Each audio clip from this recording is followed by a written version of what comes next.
कन्हैया कन्हैया पुकारा करेंगे, लताओं में ब्रज की गुजारा करेंगे। कन्हैया कन्हैया पुकारा करेंगे, लताओं में भाव से गा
करता हूं कि हमारे राधा रमन लाल जी बिहारी जी वृंदावन में नहीं बसते, वृंदावन में नहीं मिलते।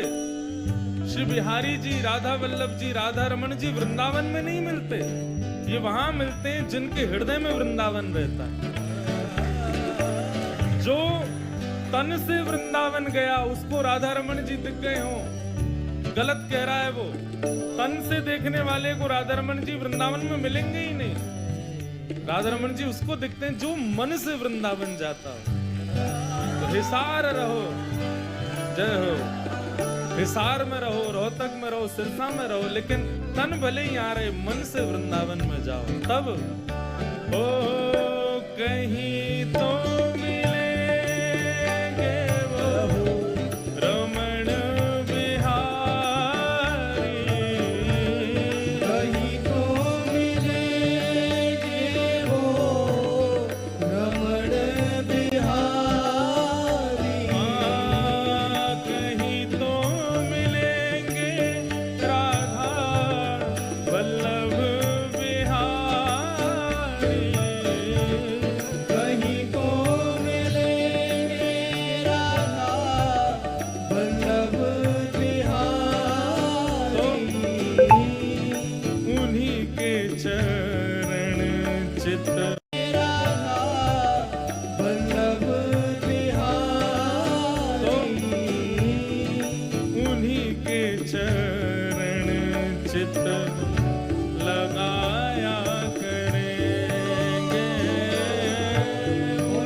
वैष्णव हैं, सब अपने घर में ठाकुर जी की सेवा करते हैं। कई लोग सेवा में ज्यादा व्यवस्थाएं नहीं कर पाते। अब देखो, ये उस बात का उत्तर है कि जब हम कृष्णदास जी का प्रसंग सुन रहे थे तो कई लोगों के मन में भाव आता, बोल महाराज जी कहना आसान है कि 2 रुपए की चीज 100 रुपए में ले आओ, लेकिन है ही नहीं तो फिर कैसे लाएं? अरे भाई, वस्तु कितनी मूल्यवान है, आपने कितने गांधी जी देकर के वस्तु खरीदी ये जरूरी नहीं, कितना भाव दिया है ये विशेष बात है। आप वस्तु कोई प्रिय लग जाए ना, नहीं खरीद सकते, नहीं ठाकुर जी को पधरा सकते। आप हृदय में उस वस्तु को विराजमान करो, ठाकुर जी के भाव को अपने हृदय में धारण करो और इस भाव से हृदय में ही उस वस्तु को पधरा दो ठाकुर जी को। हे नाथ, प्रत्यक्ष तो हम नहीं ला सकते, पर हृदय में आपको धारण करा रहे हैं। हृदय में उसी पोशाक में, उसी व्यवस्था में, उसी माला में, उसी भाव से ठाकुर जी को पधरा। एक बड़ी प्रसिद्ध कथा है, श्रीमद् वल्लभाचार्य जी महाराज ने अपने एक शिष्य से कहा कि भैया तुझ पे ज्यादा धन नहीं है, तू एक काम किया कर, तू भाव से सेवा किया कर ठाकुर जी की। बोले कैसी भाव की सेवा? बोले आंख बंद करके सोच लिया कर ठाकुर जी सामने बैठे हैं और फिर तेरे को जो बढ़िया लगे, जितनी महंगी वस्तु, रुपया भी नहीं लगेगा, ठाकुर जी पहन भी लेंगे। उसने कहा ये बढ़िया है। दूसरे दिन विचार, ठाकुर जी सामने बैठे हैं लेकिन वो नेत्र बंद करके बैठा है, ये रही बढ़िया चांदी की चौकी, आहा, सोने की थाली, उसमें ठाकुर जी विराज गए। आहा, मैं बढ़िया अमृत लेके आया हूँ, जल नहीं है नदियों का, अमृत लेके आया हूँ ठाकुर जी को स्नान कराने, अमृत से ठाकुर जी को स्नान करा रहा हूँ। क्या सुंदर ठाकुर जी के बढ़िया अंग का स्पर्श करके अमृत नीचे गिर रहा है। ठाकुर जी को बढ़िया मलमल के एक वस्त्र से पहुंच रहा हूँ, ठाकुर जी को सुंदर इत्र लगा के मैंने श्रृंगार कर दिया। आहा, कितने बढ़िया लग रहे हैं लाल जी, कितने प्यारे लग रहे हैं। भाव से कर कुछ नहीं रहा है, केवल सोच रहा है। ठाकुर जी को मैंने सुंदर माला धारण करा दी। माला धारण कराने के बाद में अब ठाकुर जी तैयार हो गए, भूख लग रही है। ठाकुर जी लाओ चलो दूध को भोग लगा। मैं दूध सामने रख दे, अधोटो दूध है महाराज, या मैंने बूरो डाल दें, 1 चम्मच बूरो डाल दियो, 1 और चम्मच डाल दियो, ने एक और मीठो कर दूं। अरे ज्यादा डरगो दिखे, ने निकालो या में तो 1 चम्मच निकालन लगो तो इतने में ही प्रत्यक्ष ठाकुर जी प्रकट होकर उसका हाथ पकड़ लिए। क्या कर रहे हो? जैसे ही उसने नेत्र खोले तो सामने मदन गोपाल बैठे। गोपाल जी जय हो, प्रणाम, आप मेरी भक्ति से प्रसन्न? बोल भक्ति से प्रसन्न नहीं हुए तो ये बता तेरी सांची को बुरा लग रहा हो जो तू निकाल रहा है? तो भाव से बुरा डाला, उसमें भी 4 चम्मच डाल दे, कौन सा तेरा जेब से लग रहा है? लेकिन उसका हृदय का भाव इतना प्रिय था, वो ऐसे भावावेश में सेवा कर रहा था कि उसको वास्तविक लगा और वास्तविक में ठाकुर जी प्रकट ही हो गए। इसलिए भैया प्रत्यक्ष सेवा में जितनो है सके करो, तन की सेवा में जितनो है सके करो, बाकी की सेवा मन में ही कर ले करो। कैसे? बना करके हृदय में हम प्रेम मंदिर, बना करके हृदय में हम प्रेम मंदिर, ओ वहीं उनको झूला झुलाया करेंगे, वहीं उनको झूला झुलाया करेंगे। हाँ, वहीं उनको झूला झुलाया करेंगे, वहीं उनको झूला झुलाया